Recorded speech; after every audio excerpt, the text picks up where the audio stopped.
స్నేహితుడా, ఈవెన్ శత్రువుని. The heart of Jesus, యేసు ప్రభు యొక్క హృదయాన్ని మనం చూడాలి ఇక్కడ. He never hate A person. ఎప్పుడు కూడా యేసు ప్రభు వారు ఒక వ్యక్తిని తృణీకరించలేదు. చప్పట్లు కొట్టి దేవునికి స్తోత్రం చెబుదాం. హల్లెలూయా.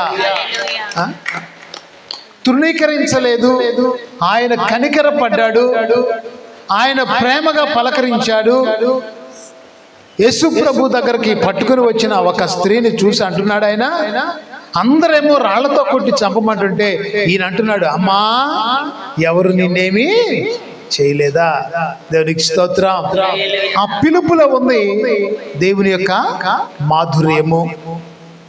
ఇక్కడ అంటున్నాడు, పట్టుకోవటానికి వస్తే వారితో దేవుడు చెప్పుచున్నాడు, చెలికాడా, స్నేహితుడా, నీ వచ్చిన పని చెయ్యండి. దేవునికి స్తోత్రం. హల్లెలూయా. చూడండి, ఆయన కుష్టి రోగిని చూచి ఆయనతో అన్నాడు, నాకు ఇష్టమే, నీవు శుద్ధుడవు కమ్మో. దేవునికి స్తోత్రం. మనుషులు నిన్ను త్రోసివేయవచ్చు, సంఘము నిన్ను నెట్టివేయవచ్చు, సంఘము నిన్ను వెలివేయవచ్చు, కానీ యేసయ్య మాత్రం అంటున్నాడు, సోదరుడా, స్నేహితుడా, అమ్మా. పిలుపులో ఎంత మాధుర్యం ఉన్నదో.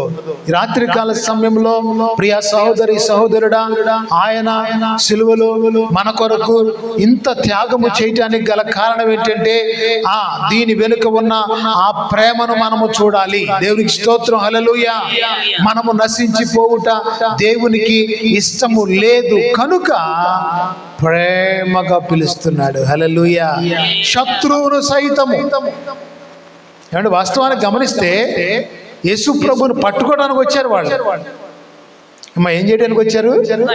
యేసు ప్రభువుని పట్టుకోవడానికి వచ్చాడు. కానీ ఏం చేస్తున్నారు? యేసు ప్రభు వారు ఫ్రెండ్, సోదరుడా, చెలికాడా, నీ వచ్చిన పని కానిమ్మో. దేవునికి స్తోత్రం. ఇది దేవుని ప్రేమ పలకరింపు. అందుకే ఆయన ప్రేమ స్వరూపయ్యాడు. దేవునికి స్తోత్రం. అందుకనే ఆయన ప్రేమ స్వరూపి, ప్రేమ మూర్తి, ప్రేమ కనికరములు కలిగిన దేవుడు ప్రభు అయిన యేసుక్రీస్తు. ఇప్పుడు 51వ వచనాన్ని చదువుదాం. ఇప్పుడు 50 చదవండి. ఇదిగో